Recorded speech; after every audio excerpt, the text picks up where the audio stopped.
शुक्रिया। आदरणीय अशोक जी, आदरणीय आचार्य जी, सोनी जी, मंडोई जी और मंच पर विभा सूक्ति जी, अब तक जो हुआ है वो परिसंवाद है। संवाद तो हशमत लेकर आए हैं, इसलिए उसको जिसको हम संवाद कह रहे हैं, मुझे भी जो कल अशोक जी जिसका जिक्र कर रहे थे, और संयोग मेरा यह है और वो एक ऐतिहासिक साक्ष्य के रूप में मैं अपने अंदर उसको जज्ब करता हूँ। 1 नवंबर 2015 मावलंकर भवन, वो वही तारीख थी जिसका जिक्र आपने किया, और प्रतिरोध नाम से एक उस समय जो असहिष्णुता के खिलाफ अभिव्यक्ति की आज़ादी को लेकर के चल रहा था, उसमें कृष्णा जी को मैंने आखिरी बार भी देखा और उनका इंतजार सभा भरी हुई थी, कर रही थी सब, जैसा कि उन्होंने कहा कि व्हील चेयर पर आई हुई।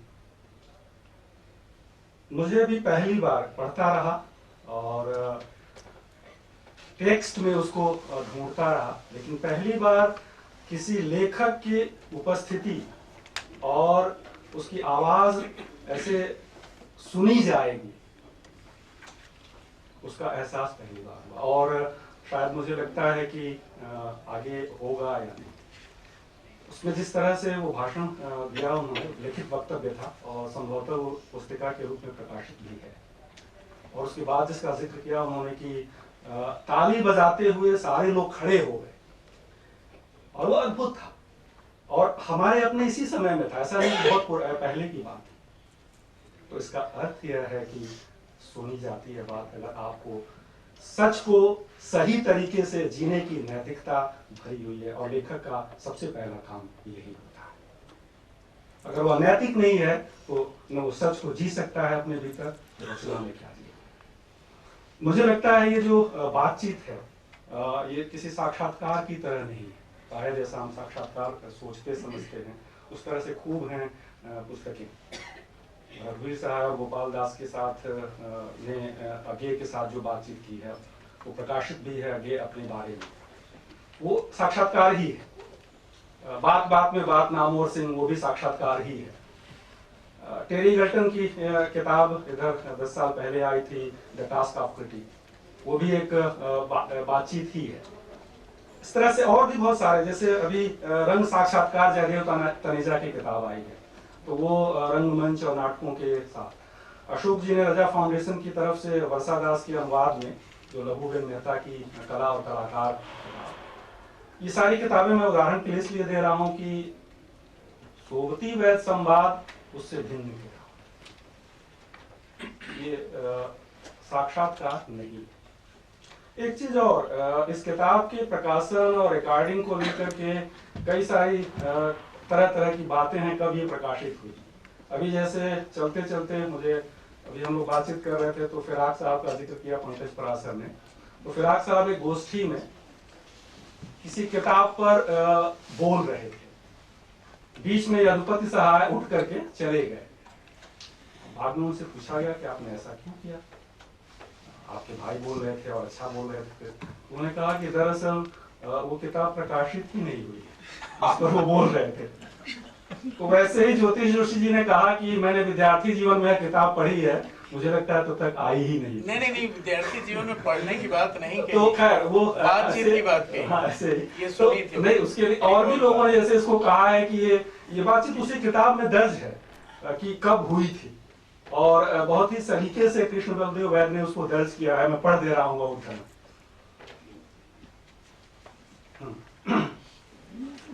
और नई पीढ़ी के लिए भी, यहाँ विद्यार्थी भी हमारे हैं, तो उनको भी यह संबोधित है कि हमारी इस बातचीत को कुछ ऐसे भी लेखक पढ़ेंगे जो उस आस्था में होंगे और अवस्था में होंगे जिसमें हम आज से 50 साल पहले थे,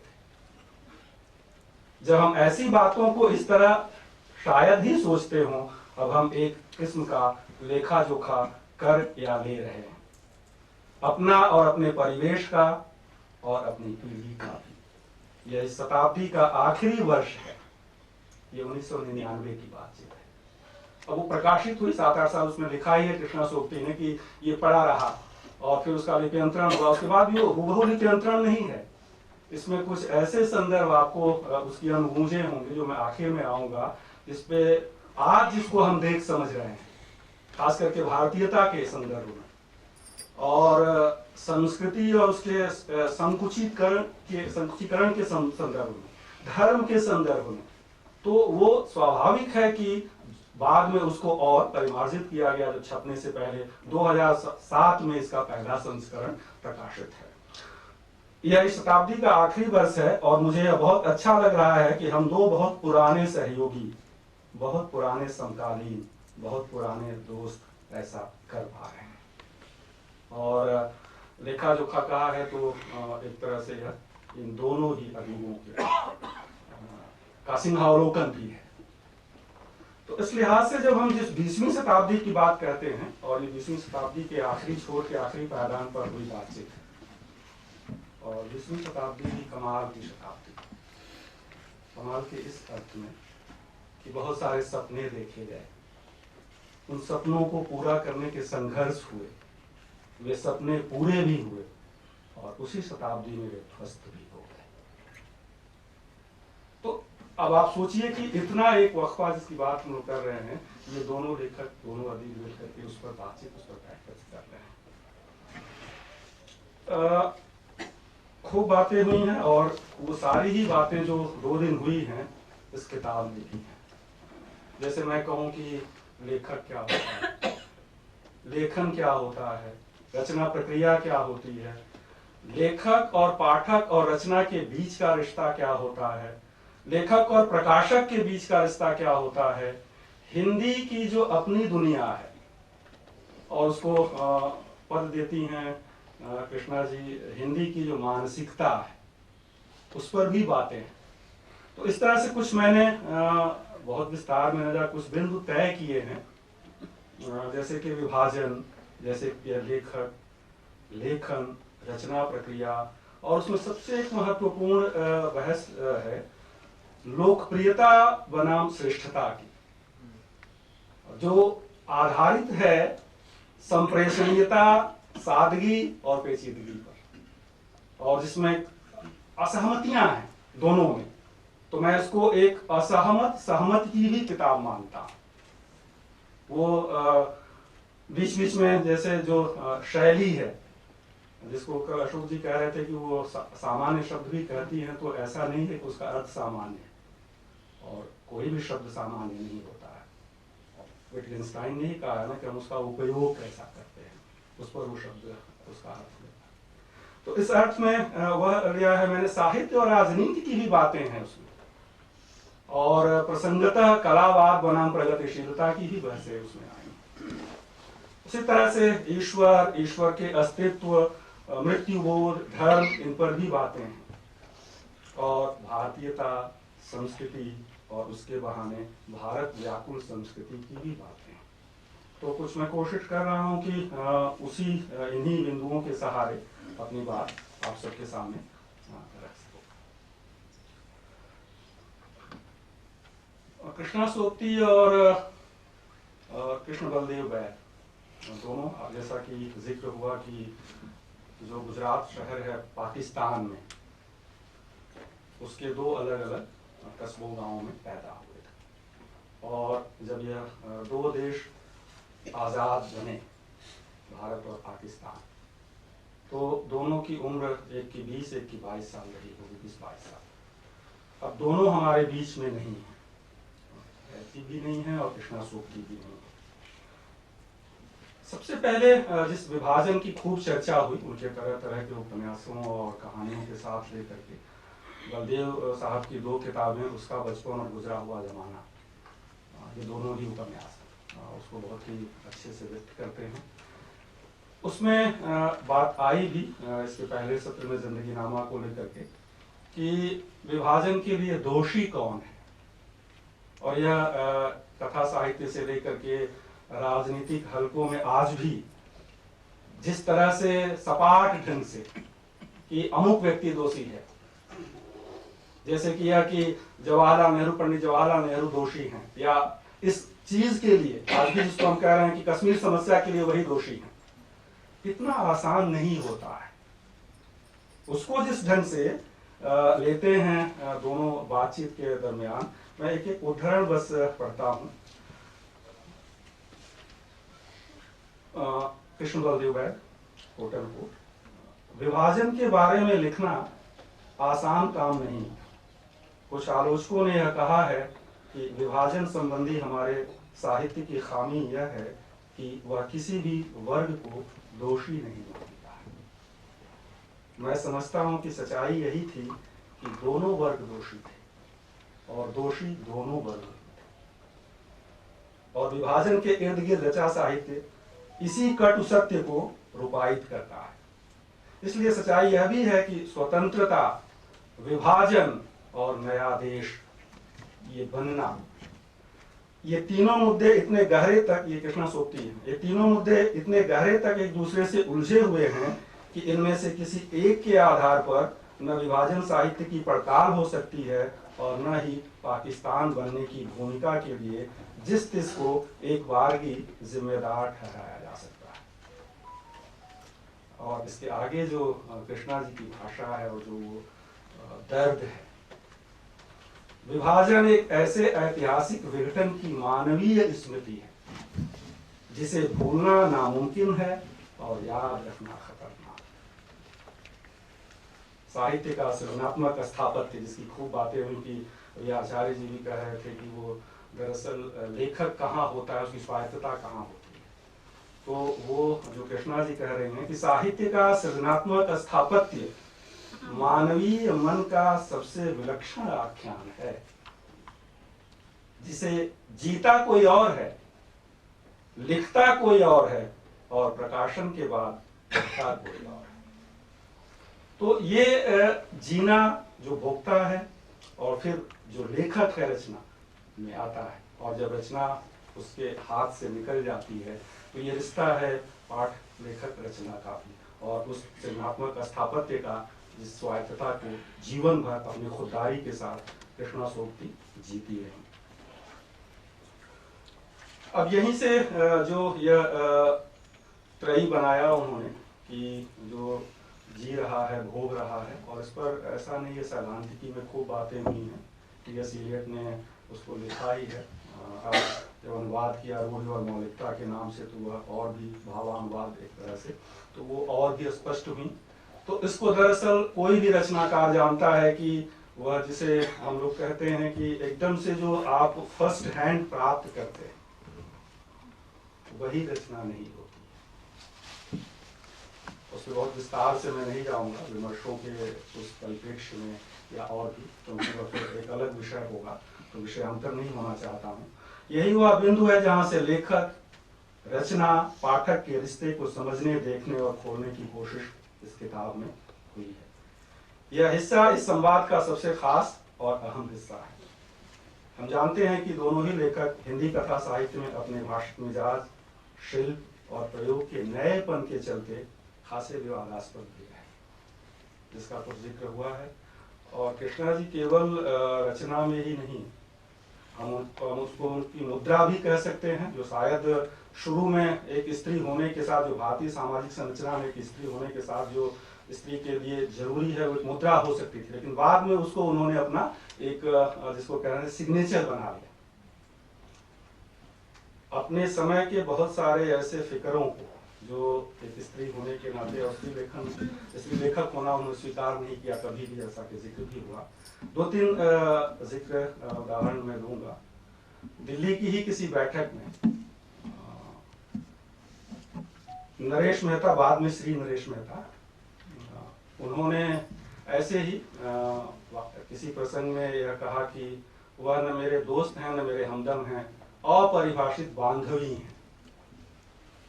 कृष्णा जी को ये वाक्य बहुत नागवार गुजरा, ये क्या होता है अपरिभाषित बांधवी।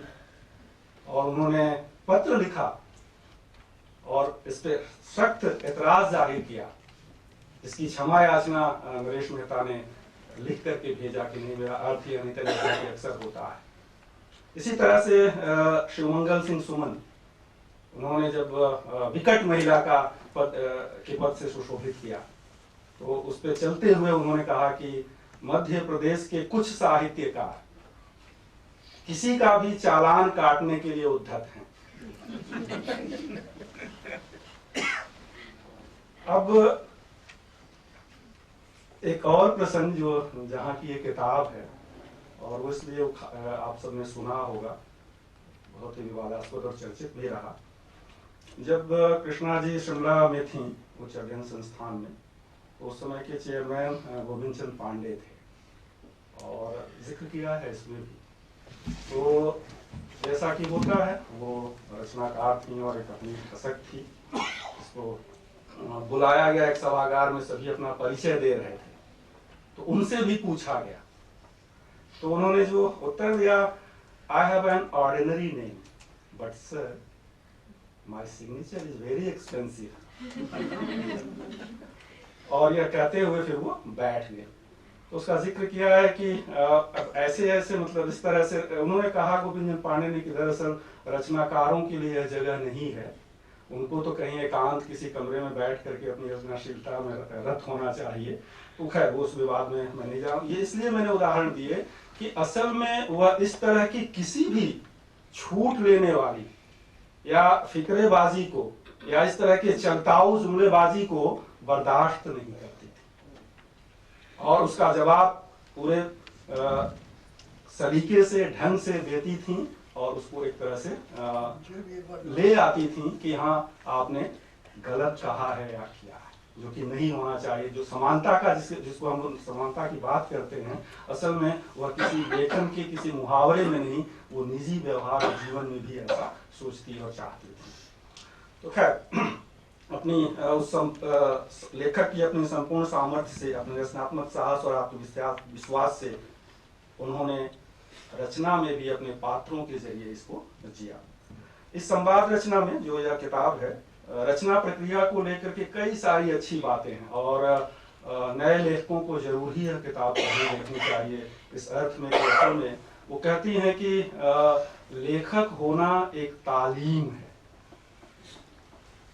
वो जासूसी नहीं है, वह यूं ही तुक्काड़ ढंग से कुछ तुक भिड़ाना नहीं है। तो स्वाभाविक है कि वह एक लंबी प्रक्रिया, जिसको भले ही ठीक है कि वह लेखक की सत्ता को नहीं जीती थी, लेकिन ऑथरशिप को जरूर ही जीती थी, और कोई भी रचनाकार ऑथरशिप को जरूर ही जिएगा, क्योंकि वही उसकी पहचान है। जैसे मैं उदाहरण के लिए अक्सर अपने कक्षाओं में इसको कहता हूँ कि मान लीजिए हम 4 नाम लें, निराला, अज्ञेय, शमशेर, मुक्तबोध, और इसमें आपने 20-25 कविताएं ही इनकी पढ़ी हैं, और यहाँ पर बिना नाम लिए, बिना कविता का शीर्षक लिए मैं इस ब्लैक बोर्ड पर कुछ कविताओं की पंक्तियां लिखता हूं किसी की। तो वो जो ऑथरशिप है, जिसको भाषा हम कह रहे हैं, काव्य भाषा या कथा भाषा, आपने सचमुच में अगर ज्यादा नहीं 20-25 कविताएं ही पढ़ी हैं, तो कम से कम न पूर्णतः निश्चित होकर के, बल्कि अनुमानतः आप ये कह सकते हैं कि अमुक निराला है या अमुक शमशेर है। यह ऑथरशिप होती है, और ये एक दिन में अर्जित नहीं होती है, ये पूरे जीवन भर में अर्जित होती है। एक लेखक इसे अर्जित करता है, और वह कृष्णा जी ने अर्जित किया। तो इसलिए इस संवाद में रचना प्रक्रिया को लेकर बहुत अच्छी और बारीक बातें दोनों के बीच में हुई हैं। नए लेखकों को यहाँ बहुत कुछ सीखने के लिए मिल सकता है। बहुत विस्तार में जाने का अवसर नहीं है, पर चाहूंगा कि एक एक संवाद दोनों के जरूर ही रखूं। वैद्य जी, कृष्णा, एक बात और कहने की इजाजत दें तो कहूं कि हर लेखक, हर कलाकार यथार्थ को, ब्रैकेट में, जिसमें आत्मा अनुभव भी शामिल है, देश काल भी, इतिहास भी, यानी सब कुछ और कुछ भी नहीं, ब्रैकेट बंद, किसी न किसी हद तक डिस्टॉर्ट करता है। कल फैंटेसी की बात हो रही थी, मुक्तिबोध के हवाले से, ढाल से बिछड़ी हुई को लेकर के। कथा साहित्य में फैंटेसी बहुत दूर तक आप साथ नहीं देती है, डिस्टॉर्शन की कला ज्यादा साथ देती है। तो उस डिस्टॉर्ट की बात वैद्य जी कह रहे हैं कि वह डिस्टॉर्ट करता है। यह डिस्टॉर्शन लेखन का, कला का अनिवार्य अंग है, इसी का दूसरा सुंदर नाम कल्पना है। आचार्य स्वायत्तता शायद इसी से जुड़ी हुई चीज है, जिसको हम लोग चर्चा में इसके पहले सुन रहे थे, रचनात्मक स्वायत्तता। और कृष्णा जी का जो वक्तव्य है कि केवल हम सभी जानते हैं कि लेखन मात्र फोटोग्राफी नहीं, देखे हुए और जाने हुए की पारदर्शियां नहीं, किसी भी घटित हुई घटना को उठाकर लेखक अपनी अंतरंग भाषा से, अपने शिल्प और शैली से कथ्य को नए अर्थ देता है, दे सकता है। बातचीत के इसी हिस्से में अपने समकालीन लेखन पर, और सबसे महत्वपूर्ण है इसमें कि अपने से भिन्न भाषा, मिजाज और विचार के लेखन पर भी बातें हुई। और हम सभी जानते हैं कि कृष्ण बलदेव वैद और कृष्णा सोपती खुद ही परस्पर भिन्न मिजाज के लेखक हैं, वो एक मिजाज के लेखक नहीं है। तो अपने से भिन्न शिल्प प्रयोग और विचार संपन्न लेखन पर, साहित्यिक परिवेश पर गंभीर बातें की गई। दोनों अपने अपने अनुभवों से यह जानते हैं कि लेखकों के सींग एक दूसरे से टकराते रहते हैं। लेखकों ने अपनी अपनी पसंद की लक्ष्मण रेखाएं खींच रखी हैं, अपनी स्वभावगत रुचि, अनुभव की परछाई, वैचारिक आस्थाएं और विचारधाराओं के दबाव भी लेखकों की बौद्धिक जिज्ञासाओं को तय करते हैं। बावजूद इसके दोनों भिन्नताओं के सम्मान की बात करते हैं। खुद कृष्ण बलदेव वैद और कृष्णा सोपती एक दूसरे से भिन्न मिजाज, शिल्प और भाषाई बनक के लेखक हैं, लेकिन वैद साहब की यह बात बहुत ही लोकतांत्रिक और उसी अर्थ में नैतिक तो है ही, बल्कि अपने समकालीनों के प्रति सम्मानजनक भी। कृष्णा आपने यह संकेत तो दिया कि हम समकालीन तो हैं, लेकिन बतौर लेखक एक दूसरे से भिन्न भी हैं। यह भिन्नता बहुत जरूरी है, बहुत अच्छी है। इस भिन्नता की हिफाजत करते हुए हम एक दूसरे के काम की सराहना भी कर सकते हैं, एक दूसरे से कुछ ले भी सकते हैं। अपने काम से भिन्न काम को नकारना कुछ लोगों को, कुछ लेखकों को बहुत अच्छा लगता होगा, मुझे तो वह बहुत बुरा लगता है। ऐसी संकीर्णता लेखक या कलाकार को सीमित और कुंठित कर देती है, उसकी रुचि को एक निहायत तंग दायरे में बंद कर देती है। बातचीत के इसी हिस्से में साहित्यिक परिवेश की मैंने बात की कि हिंदी मानसिकता की बात हुई, बहुत विस्तार में उस पर नहीं जाऊंगा। खेमेबाजी की बात आई है, लेकिन उसी के साथ एक बहुत जरूरी पद दिया है कृष्णा सोपती ने, और वह दो चीजों में वर्गीकृत करती हैं कि दरअसल साहित्य का नुकसान कहाँ हुआ। तो खेमेबाजी और संपर्कवाद, जिसको हम लोग अंग्रेजी में PR कहते हैं, तो आज के समय में खेमेबाजी का तो दौर खत्म हो गया, क्योंकि वो रहे खेमे ही नहीं रहे, जिसके लिए वैद जी एक बहुत अच्छा शब्द, नया शब्द मुझे भी मिला, जुमरे का इस्तेमाल करते हैं कृष्ण बलदेव वैद, कि वो जुमरे जो हैं वो कहाँ रहे, वो दल, वो पंथ, वो विचार, उस तरह के, तो वो खेमेबाजी तो ऐसे ही खत्म हो गई। उसकी जो रिक्ति थी वह संपर्कवाद में और दोगुनी हो गई, और सोशल मीडिया जिसकी ओर आचार्य जी इशारा कर रहे थे, उसने और भी इसको सस्ता किया है। तो कृष्णा सोपती का मानना है कि एक तरफ खेमेबाजी और दूसरी तरफ संपर्कवाद ने साहित्य और उसकी संस्कृति को चौपट किया है। संपर्कवाद ने तो कुछ हलकों में साहित्य को बाजार बनाकर छोड़ दिया है। आप देखें तो यह बाजारू प्रवृत्ति आज और फल फूल रही है। कृष्ण बलदेव वैद प्रकाशन, पाठकों की उदासीनता, हिंदी में पुस्तकों के खरीदने की अपसंस्कृति, इन सब पर विस्तार से बातचीत करते हैं, और कई जो जरूरी चीजें जिसको हम अपने समय में देखते हुए, दरअसल किसी भी पुस्तक को आज देख लेना और पढ़ लेना, क्योंकि हम लोग अब पुस्तकें देखने लगे हैं,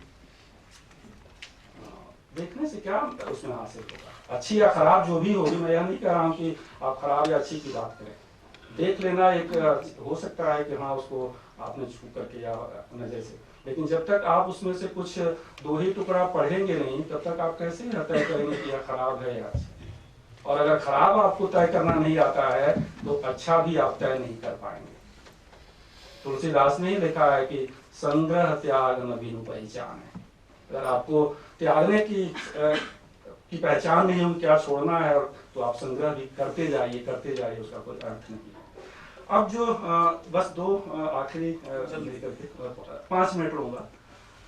लोकप्रियता बनाम संप्रेषणीयता की जो बहस है, और इसी से जुड़ी हुई जो बात निकलती है सादगी और दुर्बोधता की, और उसी संदर्भ में फिर कलावाद और प्रगतिशीलता की भी बहसें हैं, जो कि एक जमाने में बहुत ही, जब गहराई बनाम व्यापकता की बहसें थीं, जो प्रगतिशील बनाम परिमल की बहसें थीं, वो कहीं न कहीं जा करके उससे जुड़ती हैं। और साहित्य और राजनीति की बहसों के साथ अगर आप देखें तो विजय देवनारायण शाही ने इस पर लिखा भी है, और वो राजाश्रय को भी उन्होंने लिखा है और उस पर बात की है, तो वो बहसें भी इसमें आएंगी, बहुत विस्तार में मैं नहीं जाऊंगा। और इन्हीं में लोकप्रियता और संप्रेषणीयता के इन्हीं संदर्भों में जो सादगी और पेचीदगी है, दोनों में खूब असहमति। वो साहित्य में लोकप्रियता बनाम क्लासिक की बहस हमेशा से चलती रही है। अधिकांश पुस्तकों की लोकप्रियता का आधार उनके बेस्ट सेलर से तय किया जाता है, या ऐसा माना जाता है। कृष्ण बलदेव वैद्य श्रेष्ठ और लोकप्रिय को अलग अलग रख कर देखते हैं और कहते हैं कि श्रेष्ठ लोकप्रिय हो सकता है लेकिन अक्सर नहीं होता। लोकप्रिय श्रेष्ठ हो सकता है लेकिन कभी कभी। इस मुद्दे पर सोक्ती और वैद्य दोनों ही आपस में सहमत नहीं हो पाते हैं। बहस का मुद्दा सादगी बनाम पेचीदगी और सरल बनाम दुर्बोध का भी है। वैद्य जहां सादगी और सरलता को केवल भाषिक संरचना में महदूद कर देते हैं, और यहाँ विद्वान लेखक तक की तंज में गई हैं, जिसको हम लोग अकादमिक कहते हैं, और कई बार जिक्र हुआ कि अध्यापकीय आलोचना, उसका भी संदर्भ आया है कि संरचना में महदूद करके देखना चाहते हैं। वहीं कृष्णा सोक्ती इसे केवल अभिव्यक्ति की भाषिक समस्या मात्र नहीं मानती, बल्कि उसका रिश्ता जीवन, समाज, सामाजिक परिस्थितियों सबसे है, जिसका कल पूर्वग्रह में जिक्र किया अशोक जी ने कि भाषा दरअसल रूह, जिस्म और पोशाक सब वो दरअसल उनसे तंत्र, जिसको हम मानस में जा सकते हैं। तो वह कहती हैं कि केवल भाषा सिर्फ वह नहीं है जिसे हम लिखित में पढ़ते सीखते हैं, संवाद में बोलते हैं। भाषा वह भी है जिसे हम जीते हैं। और इसका सबसे बड़ा उदाहरण हमारा आपका वर्तमान है कि भाषा कहाँ तक नीचे पतन के स्तर पर आई है। वो जीवन और आचरण में भी आप देख सकते हैं, हमारे समय की राजनीति, हमारे समय के उस पूरे संदर्भ में। तो इस संदर्भ में वह दो लेखकों का नाम लेती है, दुर्बोधता और सादगी की अर्थ, मुक्तिबोध और भीष्म साहनी। अब आप दुर्बोधता, सरलता, संप्रेषणीयता, लोकप्रियता, इन सबको आधार बना करके अगर देखना चाहें तो इन दोनों की तुलना कर सकते हैं। मुक्तिबोध सहल नहीं है तो उन्हें भूल जाया जाएगा, ये कृष्णा सोक्ती कहती है। और भीष्म साहनी सादा हैं, उन्हें ही पढ़ा जाएगा, कि भी यही बात जो उसके होने, तो उसके भी बहुत विस्तार में मैं नहीं जाऊंगा, क्योंकि ईश्वर की सत्ता, उसकी प्रामाणिकता, उसके वजूद, उसके अपने व्यवहार आचरण में तो खूब बहसें हैं, और दर्शन की एक मूल बहस भी है।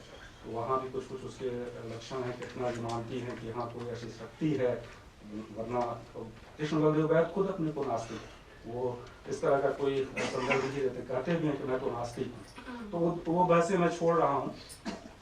बस धर्म और भारतीयता के संदर्भ में दो उदाहरण, और जिसकी बात शुरू में मैंने की कि जो मावलंकर हो उनकी, और आज जो हम देख रहे हैं तो वह कैसा बना है, और जिसको कहते हैं कि एक दृष्टा होता है। ये बात 1999 की, और प्रकाशित होते होते 2007 की, तो 7-8 वर्षों में हो सकता है कुछ जोड़ा सुधार किया गया हो, लेकिन अब जो हम देख रहे हैं और जिस समय में जीने के लिए विवश हैं, मजबूर हैं, उस पर कितना सटीक है। भारतीयता का आग्रह अधिक खतरनाक है, अधिक कला विरोधी है, अधिक प्रतिगामी है। अगर इसका मुकाबला सतर्कता से न किया गया तो हम पीछे की तरफ जा सकते हैं।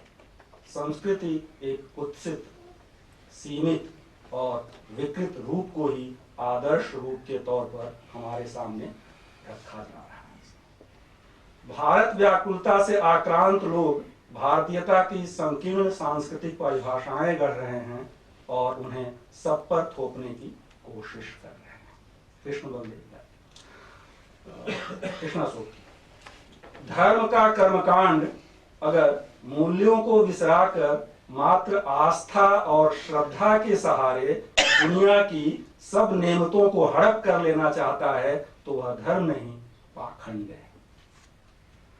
इस प्रसंग में एक तथ्यात्मक भूल है इस किताब में, वो कृष्णा जी की स्मृति में शायद न आया होगा। कभी अगर अगला संस्करण इसका निकलेगा तो जरूरी इसको सुधारने की जरूरत है।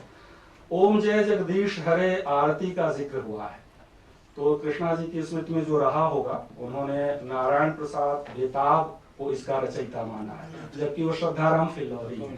तो जो भी इसका संस्करण अशोक जी भी हैं, अगर कभी निकले नया संस्करण दूसरे वाले अशोक, हाँ, राजकमल प्रकाशन तो इसको एक बार जो भी देखेगा तो ध्यान में रख करके इसको सुधार लेगा। शुक्रिया कि मुझे आपने सुना और समय दिया।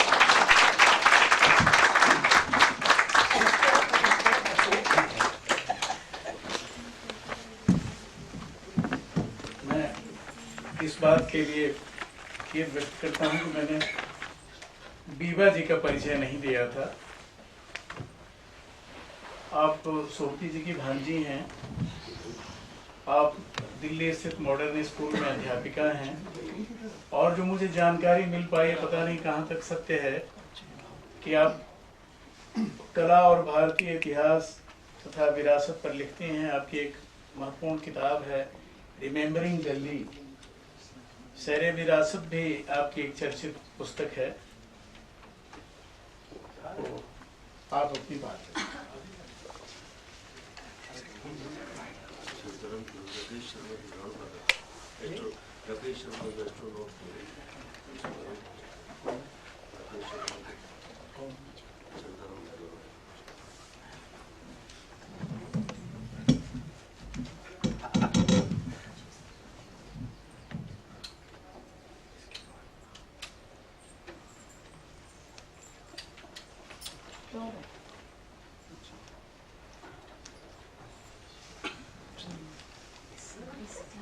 माइक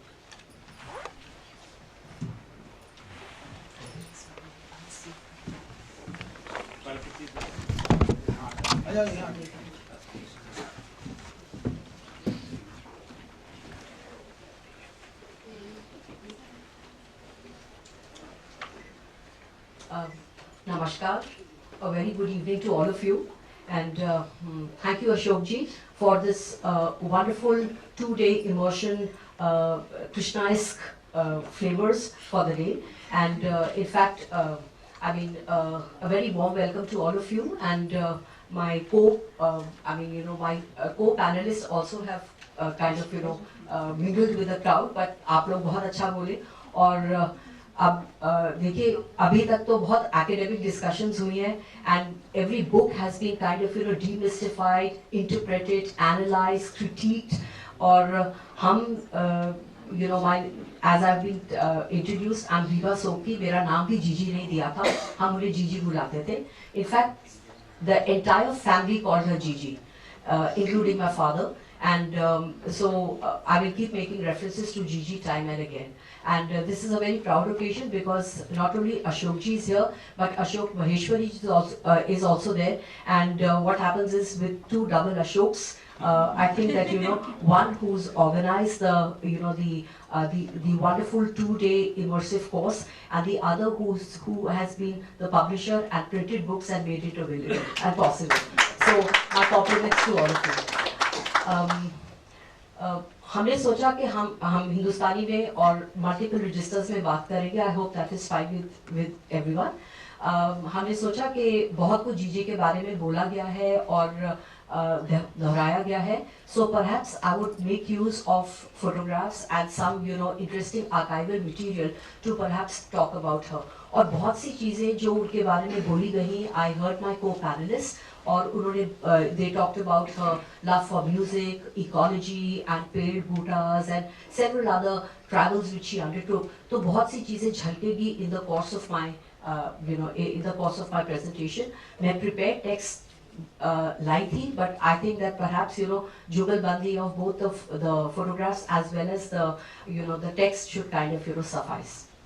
So यादगार है जीजी, and मतलब जीजी के बहुत पहलू हैं, जीजी के बारे में बहुत कुछ कहा गया है, और हमने सोचा कि हम perhaps इस फोटोग्राफ के साथ स्टार्ट करेंगे, because this is how I remember Gigi. Absolutely fiercely, fiery, and those wonderful aviator shades which she would wear. I mean, that is my first impression about Gigi. ये जो photograph आप देख रहे हैं, this is what I grew up with. बिल्कुल ऐसी, और her very, her wonderful Gota Gararas, her covered head, the aviator style shades that she wore, और आप देखेंगे कई तस्वीरों में how the shades underwent changes over courses of years. Here they are very, very typical of the 1950s, but we will see many changes which kind of keep emerging time and again. और इनकी, there's a story behind everything. Sometimes the stories are simple, and sometimes they are hard and heartbreaking. But behind all these stories, there is always Krishna ji's story, because hers is where mine began. There is this aunt who stole this little girl's heart, and she calls her Gigi. This is what we all called her lovingly. There are few things Krishna Sokti liked more than telling a story, except perhaps being at the center of one. Eyes flashing, and with the stage performer's perfect timing, she would cast her spell. Beloved aunt, confidant, and eternal servant, Gigi's caboodle of ideas, passion, and wisdom made her a once-in-a-lifetime person. ये बहुत price photograph है. This is from our family's album. All the 4 siblings are here. जीजी, कृष्णा जी जो है वो extreme right पे हैं, और जो सबसे बड़ी हमारी बुआ हैं, जिनको कि हम सब फैमिली में बहनजी बुलाते थे और हम लोग छोटी अम्मी बुलाते थे, वो बीच में हैं.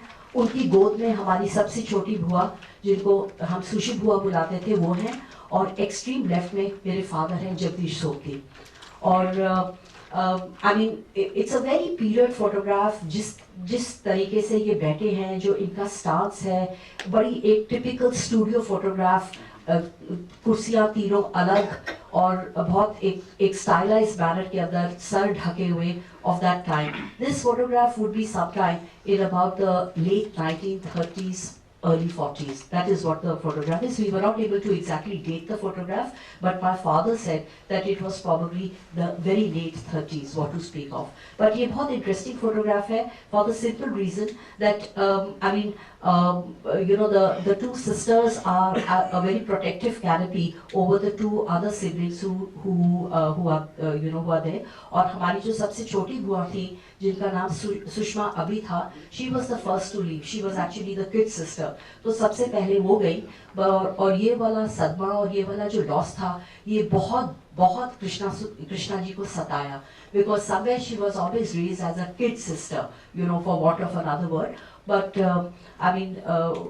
this is a very interesting frame, because it brings back a lot of memories, or more importantly, it really captures the ethos and the milieu of that particular period that one is referring to.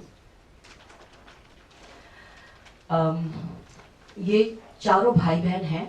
जो सबसे extreme left पे है, वो सबसे बड़ी बुआ है हमारी, जिनका नाम था राजकुमारी चोपड़ा, और जिनको बहनजी बुलाते थे. वो भी बहुत उम्दा लिखती थी, बहुत अच्छा लिखती थी, but she was somewhat taciturn, and she did not really want to kind of convey or communicate much of what she kind of wrote, but she was a very umda writer in her own right.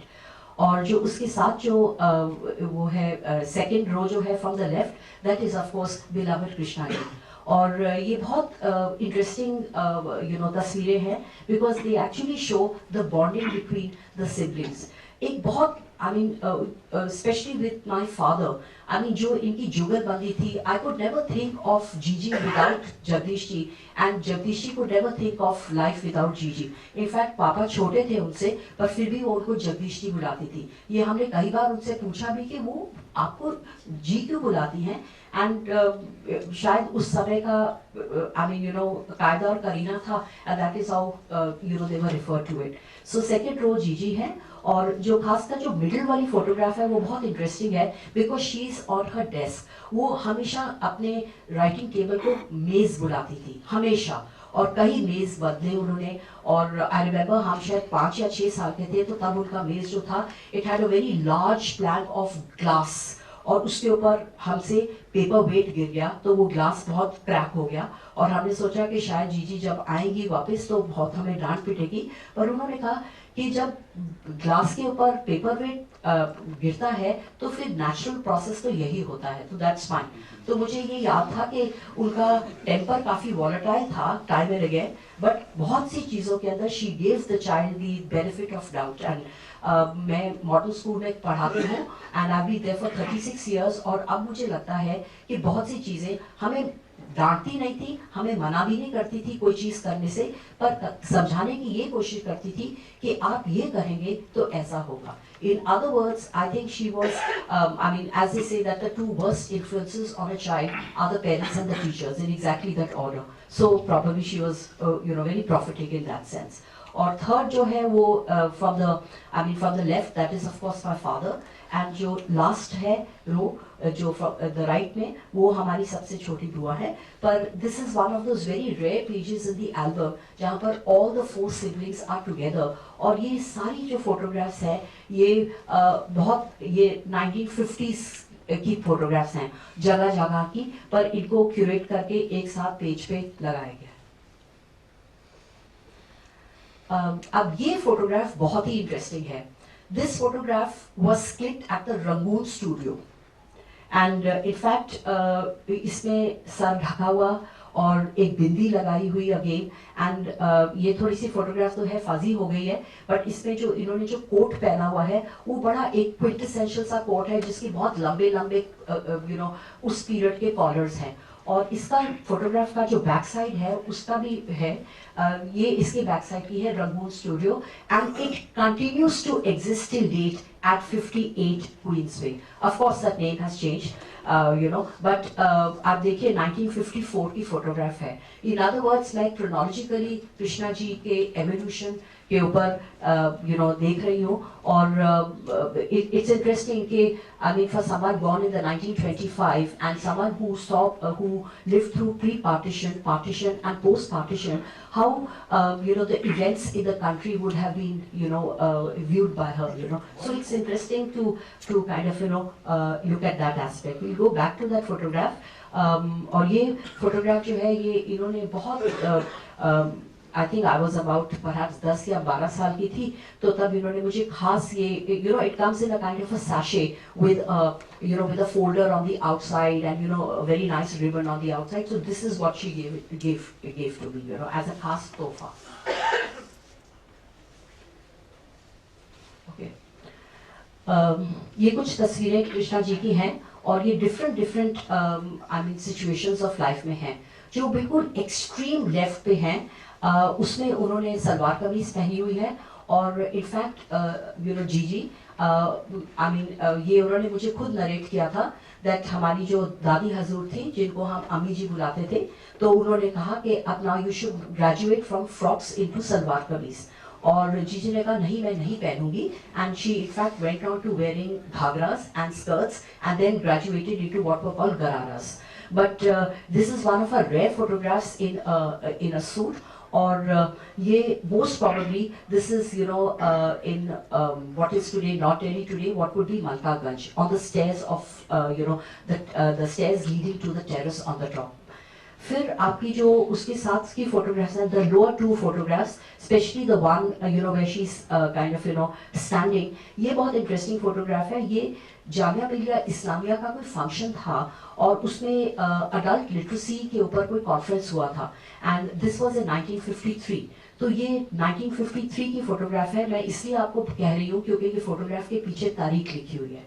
My both Jiji and specially my father, वो बहुत meticulous थे as far as documentation was concerned. So बहुत सी चीज़ें जो है ये मुझे पापा के पटारे से हासिल हुई। एंड ये सब नेसेसरी एल्बम्स में नहीं लगी हुई हैं, बिकॉज आफ्टर जीजी पास्ट अवे तो बहुत से रिलेटिव्स और रिलेशंस जिनके पास इनकी तस्वीरें थी उन्होंने हमारे साथ शेयर की। तो that's how the archival records have come to us. और जो ऊपर की तस्वीर है जहाँ पर कि उन्होंने अपना हाथ फोरहेड के ऊपर रखा हुआ है, वो उनका बड़ा टिपिकल स्टाइल था। I mean she would often kind of, ये इसमें ये उदास नहीं है ना सोच रही हैं, मतलब ये एक अदा है, So I mean, I remember because after spending so much of time with her, one just knew quintessentially what was her, what was it. और जो आपकी photographs on the right hand side 4 photographs हैं, उसमें से एक मेरी जो बहुत फेवरेट है इज द वन जो which is on the left hand side, जिसमें उन्होंने she is looking upwards, she is looking as if she is looking into eternity. I remember in my growing up years हमें कब समझ नहीं आया, but she gifted me a book, I think I was in class 2, जिसमें कि generally लोग जब gift करते हैं खासकर किताब, तो उसका जो इंस्क्रिप्शन होता है वो हमेशा मतलब कवर के बाद लिखा जाता है, at dear so and so. But इन्होंने जो इंस्क्रिप्शन था उस बुक में, ग्रेट एक्सपेक्टेशंस में, हार्ड बाउंड किताब थी, उसका जो इंस्क्रिप्शन हमारे लिए लिखा वो बिल्कुल बैक में लिखा, जो उसका जो हार्ड कवर बैक में होता है उसके अंदर की साइड पे, और वो भी सीधा नहीं, vertically.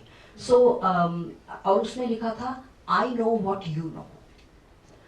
For a class 2 child it was very difficult to gauge what Gigi knew, what I knew too, So these were, I mean, interesting snippets. और उस दौरान और in multiple facets than one. तो जीजी बहुत बार ये कहती थी कि I mean, कई बार समझाया था, my love for history, हम हिस्ट्री पढ़ाते हैं, और जो मतलब both Krishna ji as well as my father, they had lived through so many years, decades of history in the making in Delhi. और इस जो हिस्ट्री में जो रुचि पैदा हुई वो बहुत हद तक जीजी के कारण हुई। फॉर द सिंपल रीजन, हम जब 4-5 साल के थे तो हम लोग रिच पे जाते थे, वहाँ पर कहा जाता था कि अंग्रेजों ने यहाँ 1857 में यहाँ पर लड़ाइयाँ हुई, फ्लैगस्टाफ टावर, बॉन्टा, ये निकलसन सिमेट्री, कश्मीरी गेट। उस समय तो कश्मीरी गेट बहुत डिफरेंट था, जो अब डिलैपिडेटेड कंडीशन में लगता है। तो ये बहुत सी, and a lot of history which in fact I'm currently looking at the historicity which emanates from Krishna ji's novels, because उनकी बहुत सी novels की जो backdrop है, जो उसका जो thematic content है, वो history से पनपता है, तो history से आता है। So we are trying to look at the exact places and the locales so that we can understand the morphology of what she is trying to actually weave in the course of her novel.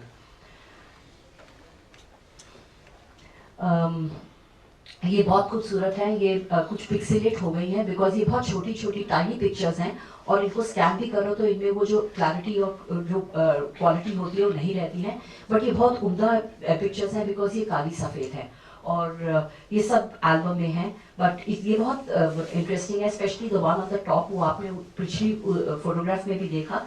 जीजी को 2 चीज़ों का बहुत शौक था, एक थे table lamps, और उनके इन्वेरिएबली मेज के पास या बेस के साथ हमेशा टेबल लैम्प्स जो थे वो रहते थे। And in fact many of the table lamps have changed because उनकी जो, अगर आप उनकी एवोल्यूशन देखिए मेज की, तो वो मल्टीपल काइंड ऑफ, मतलब towards the and they were metallic table lamps. But मुझे याद है that the very long old time colonial kind of a cabinet with a very long kind of a stand and a old kind of a shade on the top of it, तो ये बहुत मतलब अंदाज के अंदर बैठी हुई हैं। और बहुत बार हमें स्कूल बहुत जल्दी जाना होता था सुबह, और हम रात भर बात करते थे, तो मुझे कहती थी पता नहीं आप कैसे इतनी सुबह उठती हो, विमलेशा बैठी हैं और ये रात भर 2-2, 2:30 बजे तक होता था। कहती थी यार कल छुट्टी ले लो।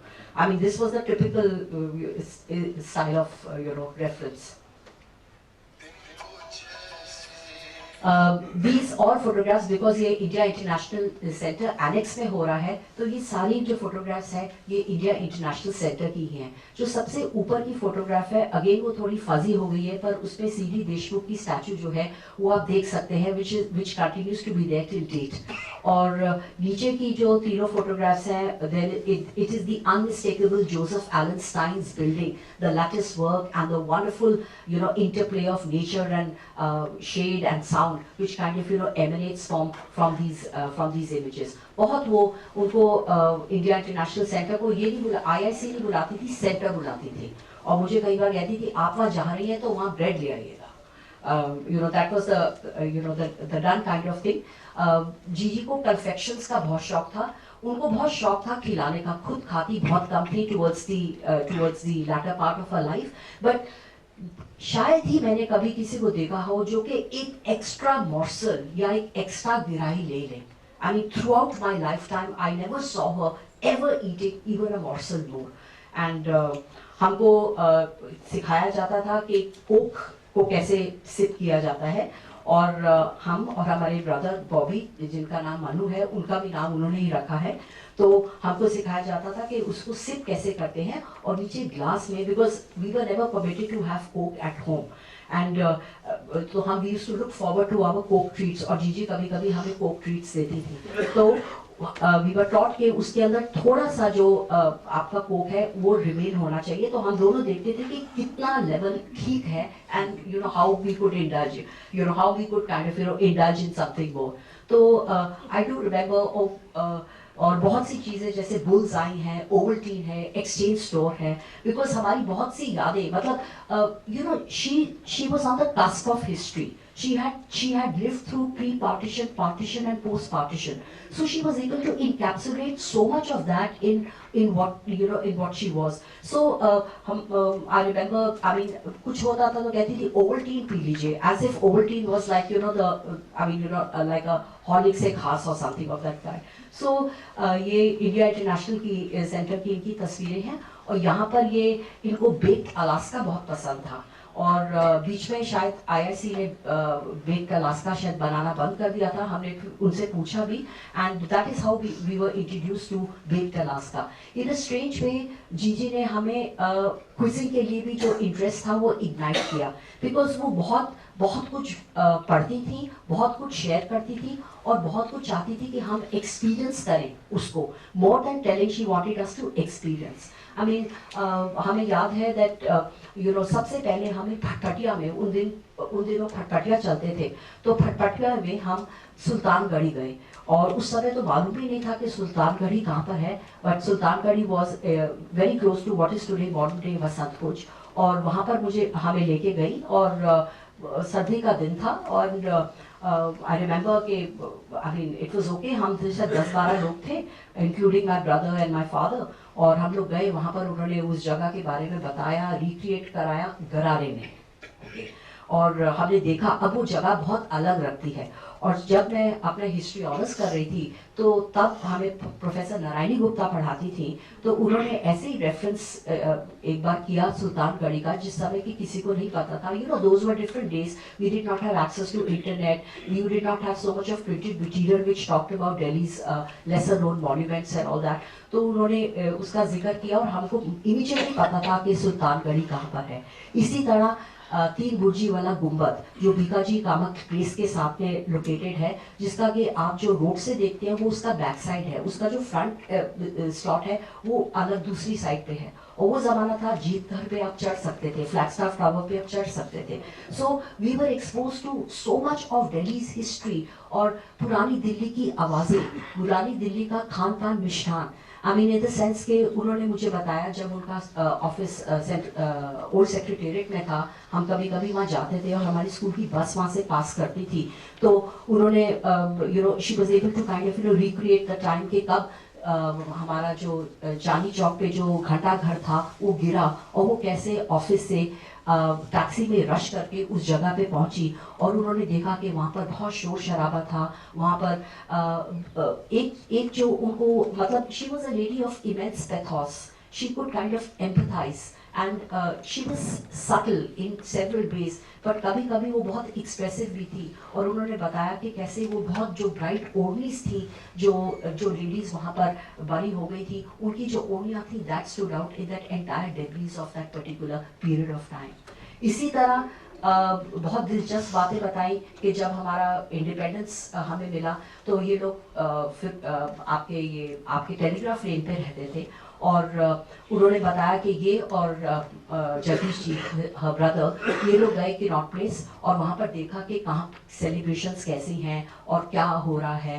एंड फिर ट्रॉला लेके ये लोग गए आपकी, जिसको हम कहते हैं चांदनी चौक, पुरानी दिल्ली, और वहाँ पर स्पेसिफिकली क्योंकि कई रेफरेंसेस हुए हैं about partition and about what Gigi stand was vis-a-vis the partition of Bengal and all that, तो उन्होंने बताया that जो बहुत से घर थे मुस्लिम्स के वहाँ पर जो थी कोई there were no lights, but many of the houses of the other communities were quite lit up.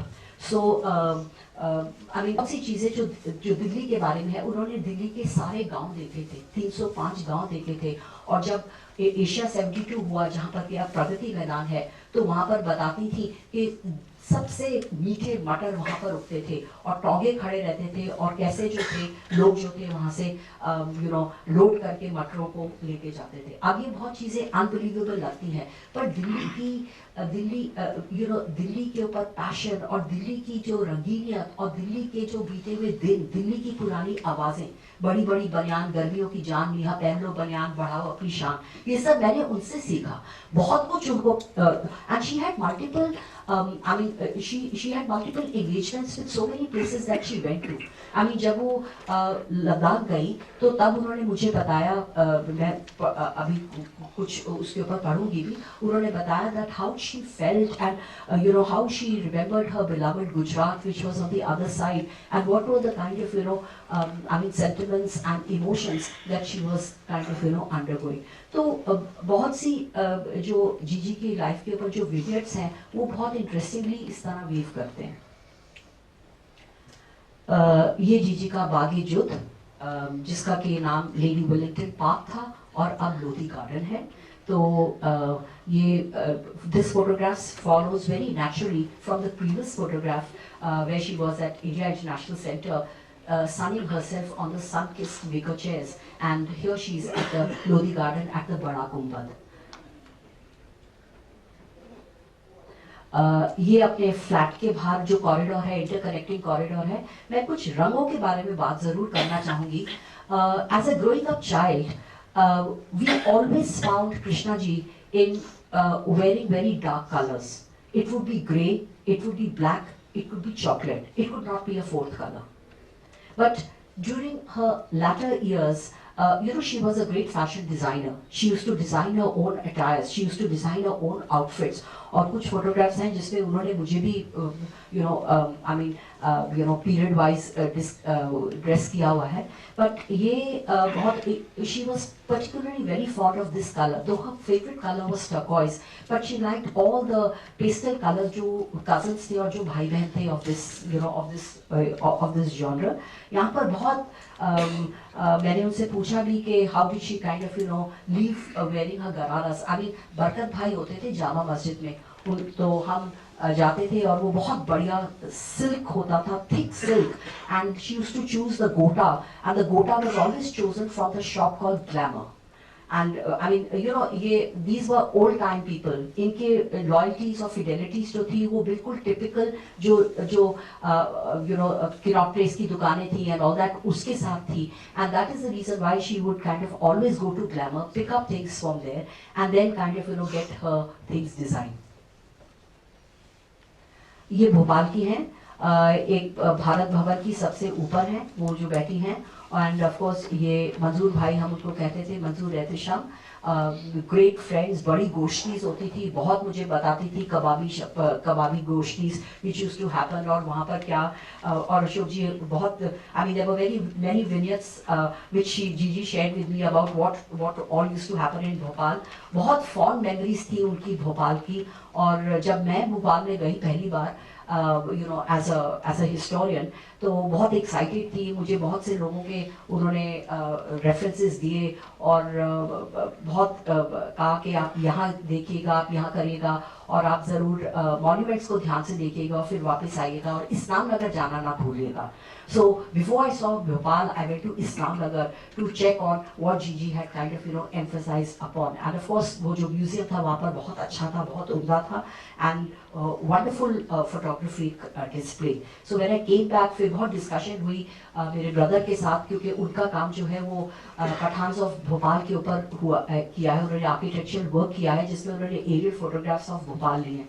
तो उसके ऊपर बहुत इंटरेस्टिंग बातचीत हुई। तो जैसे एक संवाद हुआ between Krishna Sobti, Manu Sobti and Viva Sobti, and of course unfortunately we were not able to record it, but I do remember many of these संवाद्स which we had, you know, impromptu संवाद्स which kind of came up time and again. ये ज़्यादा photographs जो हैं आपकी, जो specially जो top 2 की हैं और बॉटम 2 की हैं, वो Indian institute of advance studies Shimla की हैं। शिमला को बहुत प्यार करती थी, बहुत बहुत प्यार करती थी। जो लाड प्यार दुलार था शिमला के लिए, that was that cannot be described, and she often used to refer to it as छोटा विलायत।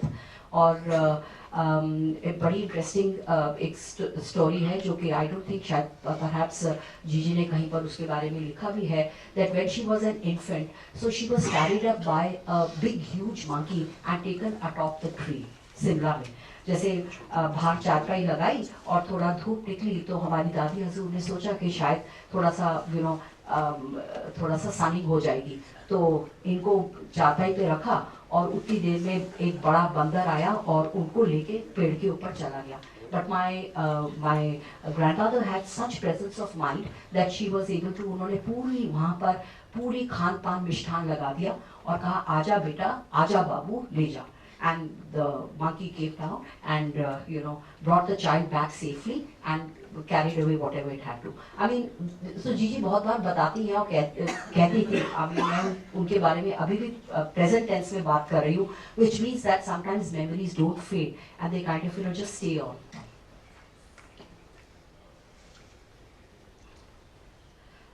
ये कुछ फोटोग्राफ्स हैं, मुझे बहुत पसंद हैं ये 2011 की और 2012 की। मुझे खासकर जो पिंक उनके ऊपर रंग बहुत बढ़िया लगता था, this special particular shade of pink, and she lived, I mean, she used to say we live in hope and we live in color, and it's colors which saturate us, the colors saturate our moods and things of that nature. So ये इनकी कुछ photographs हैं of her later years. इसमें देखिए इनके shades देखिए, they still continue to be big, huge, thick ones, the aviator-ish type. ये शिमला जी के साथ हैं और इसमें भी इन्होंने ये अपना फेवरेट कलर पहना हुआ है, और जो नीचे वाली फोटोग्राफ है उसमें उन्होंने गरारा पहना है। These are again very prized photographs. जो लेफ्ट पे फोटोग्राफ है ये दोनों हमारी भुआ हजूर, जो राजकुमारी Chopra on the extreme right and Krishna ji on the extreme left, they are there at my brother's wedding. तो ये wedding day 17th August 1997 की है। जीजी खास शिमले से आई थी शादी के लिए, और जो फोटोग्राफ राइट पे है ये हमारे ब्रदर के दोनों बच्चे हैं, इक्शवाक पृथ्वीश और ज़रफ़शान। तो उनकी जीजी और पापा के साथ की फोटोग्राफ है। उनको बहुत पसंद करती थी, और इक्शवाक को हमेशा, इनफैक्ट इक्शवाक को उन्होंने बताया कि अयोध्या का पहला नाम इक्शवाक नगरी था, and what the word Ikshvaku means. मतलब हमने एस्थेटिकली, मेटाफोरिकली, फिलोसॉफिकली हमने दोनों नामों की मतलब डीमिस्टिफाई कर लिया था before the kids had come. This is again a very nice interesting photograph. ये 1999 की है, क्रिसमस डे की है ये photograph on the left hand side, और राइट हैंड साइड के अंदर ये मुझे जीजी का बहुत अच्छी, I like her side pose. Unfortunately मेरी मदर है साथ में जिनका के फेस कट गया है, because in the process of morphing the photograph all these issues happen. ये फोटोग्राफ जो एक्सट्रीम राइट साइड पे ऊपर है पिंक गरारे में, ये 1972 की फोटोग्राफ है। Again I am saying that I know the year because photograph के पीछे उन्होंने खुद लिखा हुआ है 1972। सो इसमें इनका गरारा and her covered head and her अंदाज and her style of seated is very interesting। मुझे ये फोटोग्राफ जो टर्कोइस में है, मतलब इसमें देखिए she is playing with colours and her choice of colors and her entire sartorial style is very one of its kind।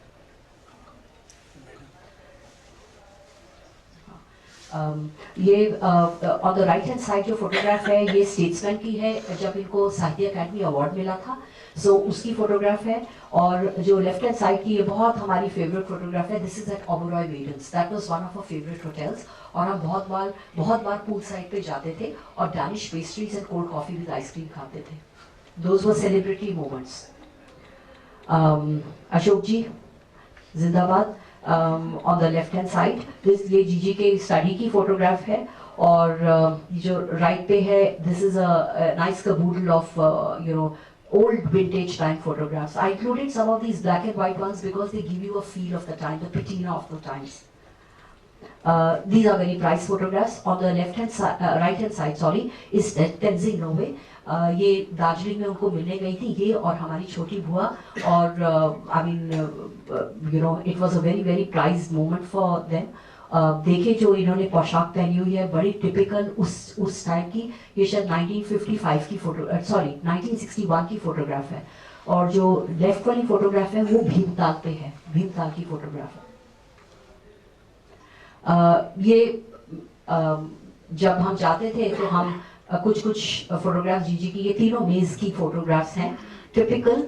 और जो सबसे एक्सट्रीम राइट पे फोटोग्राफ है वो तो उनके बारे में मेजरली मैगजीन में छपा था, तो it was lying in that way and I thought Sobti to Sobti, it was a very interesting mix, so that's how we worked it out. ये पंजाब गवर्नमेंट ने उन्हें ऑनर किया था राइट हैंड साइड पे, but she was too old to go and receive the award, so this happened. ये मेरी cousin है मीरा बैजल और उनके हस्बैंड पापा जीजी एंड माई सेल्फ। ये भाई बहन का ताना बाना।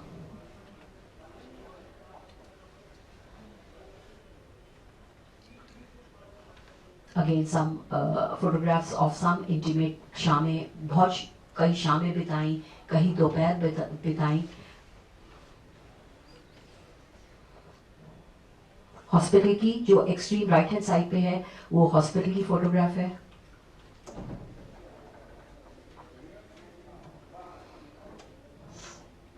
Again, I like this photograph of Gigi a lot। ये जो राइट पे नीचे पे है फोटोग्राफ, फुल मतलब पूरे अच्छे अंदाज से हंस रही है।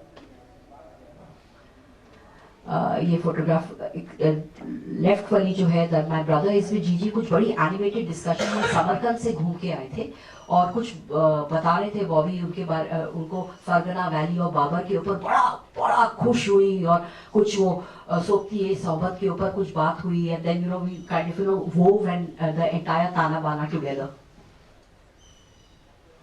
ये हमारी है फोटोग्राफ्स बचपन की। जो लेफ्ट वाली फोटोग्राफ है I am about perhaps 1 year old और 14 months। और ये जो लेफ्ट वाली फोटोग्राफ है ये 1965 वॉर, ये इन्होंने मुझे टोपी पहनाई है और साथ में मेरे साथ पोस्ट कर रही है। बहुत सी फोटोग्राफ्स मेरी ऐसे लेती थी वो। I am very fond of this photograph. ये she was very fond of good fruit, she loved fruit, she could not eat it so much as she loved it. She was very fond of अनार and raspberries। इनको लगता था अनार जो है बड़ा Persian एटोमोलॉजी अनार की हम करते थे, और टर्किश सुल्ताना पैलेस फतेहपुर सीकरी के अंदर अनार जो दिखता है ऑल दैट, उसके बारे में फोटोग्राफ्स थी। And of course this is how I would like to remember Jiji. Asma की क्या ताकत जो छुड़ाए कृष्णा जी हमसे, कृष्णा जी हम पे फिदा है, हम फिदा है कृष्णा जी पे। Thank you very much.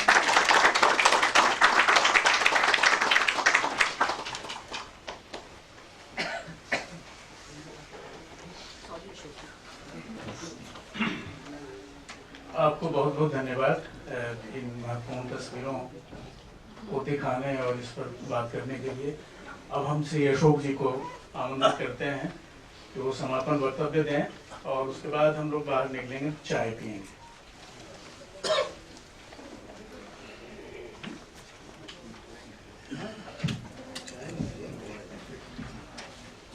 मित्रों, मुझे ये कहने में कोई संकोच या हिचक नहीं है कि हमने जो सोचा था करीब करीब पूरा हुआ। लेखकों पर बातचीत करते हुए अक्सर, विशेषकर दिवंगत बड़े लेखकों पर बातचीत करते हुए अक्सर या तो संस्मरणात्मकता बहुत बढ़ जाती है, मैंने उनके साथ ये किया, मैंने उनके साथ किया, मैंने भी बहुत किया और मैंने भी बहुत बड़े लेखकों के साथ किया, लेकिन मैं समझता हूं कि ऐसे अवसरों पर उनका सहारा लेना उचित नहीं है। इसलिए हमने ये सोचा था कि इस पूरे आयोजन को उनकी कृतियों पर एकाग्र करें। उसका एक लाभ तो ये होता है कि बहुत सारे लोग जिन्होंने कुछ कृतियां नहीं पढ़ी होती हैं इस बहाने पढ़ लेते। दूसरा लाभ ये होता है कि आप उस कृति से ही कुछ निकालने की चेष्टा करते हैं, क्योंकि ये दूसरों के सामने आप कर रहे हैं तो आप उनको। तीसरा जो बात मुझे लगी कि हम कुछ चीज़ों का या कुछ अभिप्रायों का ऐसे इस्तेमाल करते हैं जैसे वो स्वयं सिद्ध है, जैसे लेखक की सामाजिकता। अब ये मान लिया गया है कि स्वयं सिद्ध है। क्यों है, कैसे है?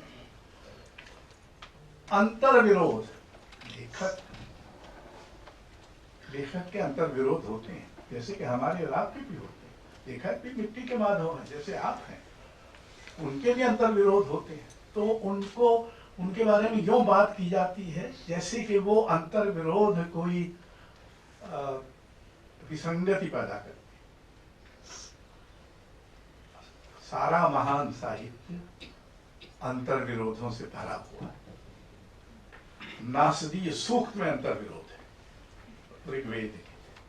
तो साहित्य की तो साहित्य के का एक औचित्य ही ये है कि जो तर्कशास्त्र में या दर्शन में या इतिहास में या विज्ञान में या ज्ञान के बहुत सारे क्षेत्रों में अमान्य है, जो द्वैत या जो दूरियां वहां स्वीकार कर ली गई हैं, साहित्य में उनका अतिक्रमण होता है और इसीलिए उसका एक अलग अस्तित्व है। कृष्णा जी के बारे में ये कहना तो कई तरह से लोगों ने कहा है कि वो एक बहुत चौकन्नी लेखिका थी। वो दूसरों पर जितनी नजर रखती थी उससे शायद अधिक नजर अपने पर रखती थी और उन्होंने ऐसा जीवन, वो हर चीज में एक तरह के मतलब उनको नुक्स निकालने की जैसे आदत थी। इसके भुक्तभोगी बैठे हैं दूसरे अशोक, वो आवरण पृष्ठ मसलन, तो वो 3 तरह के 4 तरह के, फिर जो वो मंजूर कर चुकी होती थी जब वो छप कर आ जाए तो वो आपत्ति कर देती थी, ये तो नहीं था, क्या आपने किया वगैरह वगैरह। तो ये उनका एक भाव था, क्योंकि उनको जो किसी वक्त ठीक लगता रहा होगा उस पर उन्होंने फिर कुछ विचार किया होगा, जो भी किया।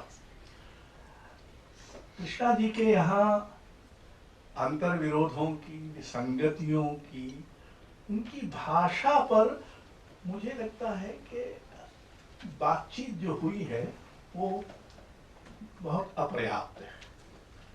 इस अर्थ में अपर्याप्त है कि कृष्णा जी की भाषा के बारे में ये कहना कि उसमें अरबी, फारसी और उर्दू और पंजाबी, ये बहुत मोटी मोटी बात है। कृष्णा जी ने एक कठिन सौंदर्य शिल्प विकसित किया। कठिन इस अर्थ में था कि उसमें लालित्य और हिंसा विनय और क्रूरता, हिंसा और स्वीकार, ये सब बहुत घुले मिले और उनसे ही उनका वो स्थापत्य पैदा होता है जो उनका कृष्णाशोक्ति का अपना स्थापक है। मुझे लगता है कि उनकी भाषा पर कुछ अधिक गहराई से विचार किया जाना चाहिए कि एक लेखक कैसे अपनी भाषा विकसित करता है। हमारे यहाँ तो भाषा पर विचार करना ही कलावादी हरकत है। बेचारे जो खुद कलावादी कहलाते हैं वो भी नहीं करते, इस संकोच में कि सोचा एक और प्रमाण मिल जाएगा। ये विचित्र है। भारतीय सभ्यता उन अद्वितीय सभ्यताओं में से है, मतलब दो चार हैं ऐसी सभ्यताएं जिन्होंने भाषा पर सदियों तक विचार किया और भारतीय भाषा चिंतन देश संसार के श्रेष्ठ भाषा चिंतनों में गिना जाता है। ये उदाहरण यहाँ थोड़े युवा लोग हैं इसलिए कहना वो उचित होगा, आप सबको तो पता ही होगा। रोमन जैकबसन जो मूलतः शायद ऑस्ट्रिया या रोमानिया का था, फ्रैंकफर्ट स्कूल में पढ़ा था, मायाकोवस्की इत्यादि का बड़ा मित्र था। मायाकोवस्की के सबसे अच्छा आलोचनात्मक निबंध मेरी दृष्टि में रोमन जैकबसन ने लिखा। वो प्रोफेसर हुआ हार्वर्ड यूनिवर्सिटी में लिंग्विस्टिक का और फिर अमेरिकी भाषा संगठन में जो भी का नाम था PMLA लैंग्वेज एसोसिएशन, उसका अध्यक्ष हुआ। उसने अपना पहला अध्यक्षीय भाषण दिया। उसमें कहा कि अगर किसी व्यक्ति को आज लगे कि उसने भाषा के बारे में कोई नई अवधारणा या कोई नई अंतर्दृष्टि विकसित की है तो ऐसा दावा करने के पहले उसको ये खातरी कर लेनी चाहिए कि कुछ सदियों पहले किसी भारतीय ने इसको पहले से तो नहीं खोज रखा। ये उस देश में जहां भाषा पर बात करना प्रगति विरोधी कलावादी हरकत हो गई। तो ये सब इन सब लेखकों ने बार बार ये इसका जिक्र हुआ है और उचित ही हुआ है कि पढ़े लेखक और विचार का संबंध क्या है। अव्वल तो हमारे यहाँ ये मानने में ही बहुत हिचक है कि सारे विचार साहित्य से बाहर नहीं होते। कुछ विचार तो बेचारा साहित्य भी करता है। साहित्य भी विचार की विधा है। इसको मानने में समाज शास्त्रियों को तो बहुत दिक्कत है, लेकिन स्वयं लेखकों को भी बहुत दिक्कत है, क्योंकि वो हम मानने को तैयार ही नहीं है कि हम भी विचार करते हैं। कृष्णाशोक्ति इसका एक अद्भुत उदाहरण है। वो विचारधाराओं इत्यादि को, प्रपंचों को, संगठनों को, संस्थाओं को, अकादमियों को खारिज करती है। वो उसी संवाद में भी है और अन्यत्र भी उन्होंने लिखा है। जिस शब्दों के आलोक में जो लंबा निबंध जिससे मैंने कुछ अंश पढ़े थे उसमें भी उन्होंने ये कहा है बड़ा लेखक वही है जो स्वयं अपनी विचार दृष्टि का अतिक्रमण करता, तभी वो बड़ा हो पाता।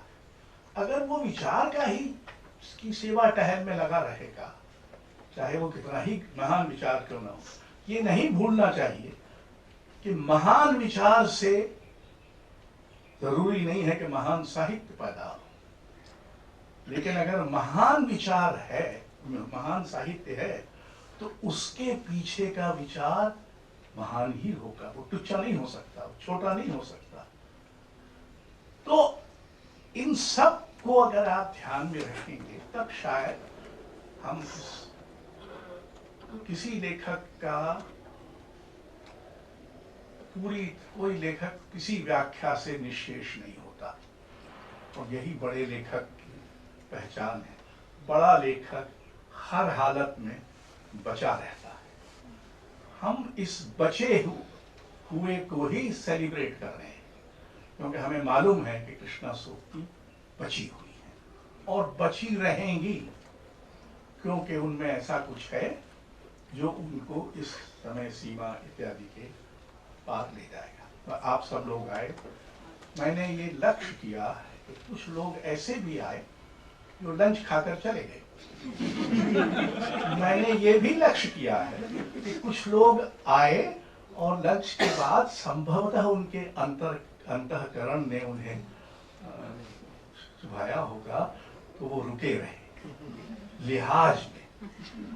पर आप इतनी बड़ी संख्या में आए, विशेषतः युवा साथी जो आए, कि साहित्य पर गंभीरता से विचार करने की जरूरत है।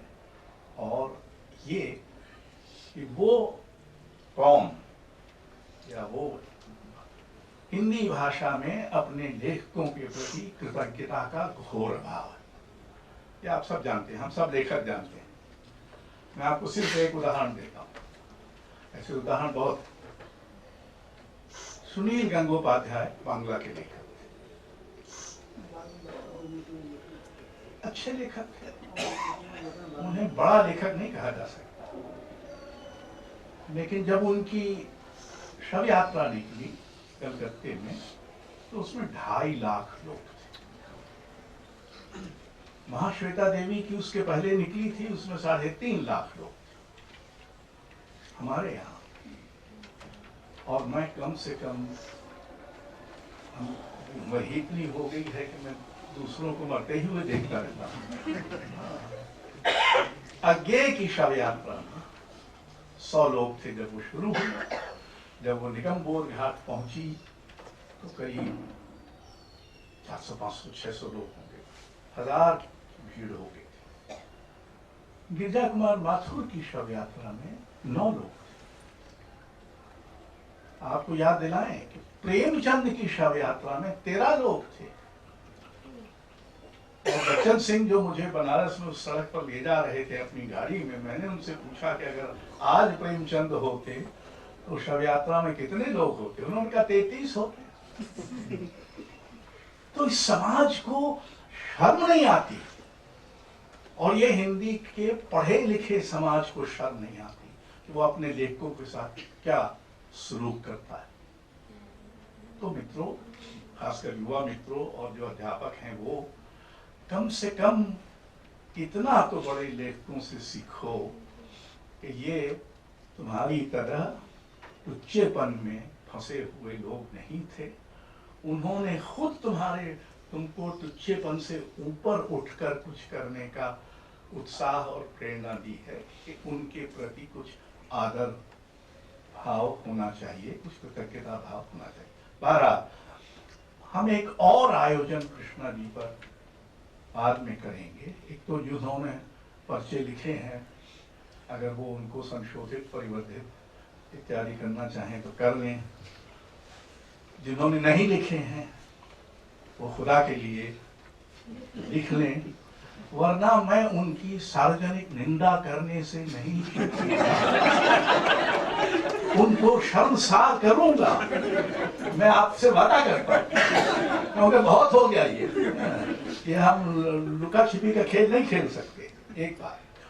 दूसरी बात ये कि जो हम आयोजन करेंगे, कृष्णा जी के जीवन काल में ही उनकी कई कृतियों को लेकर कुछ नाट्य प्रदर्शन होने, प्रमरजानी का भी हुआ है, शायद उनकी याद का भी हुआ था, और लड़की का भी हुआ है। तो कुछ उसका एक दिलो दानिश का पाठ भी हुआ था, जिसमें अनुराधा कपूर ने किया था, तो वसुधा डालमिया के घर पर हुआ था। दिलो दानिश का एक पाठ, नाट्य पाठ, वो कुछ भी करेंगे। इसके पीछे एक तो हम में से बहुत लोगों की के प्रति घोर कृतज्ञता का ज्ञापन फिर होगा। दूसरा, आपको फिर एक बार याद दिलाएंगे कि एक बड़ा लेखक कुल 100 साल पहले इस देश में पैदा हुआ। बहुत धन्यवाद। अब चाय आ गई हो तो चाय पीजिए और घर जाइए।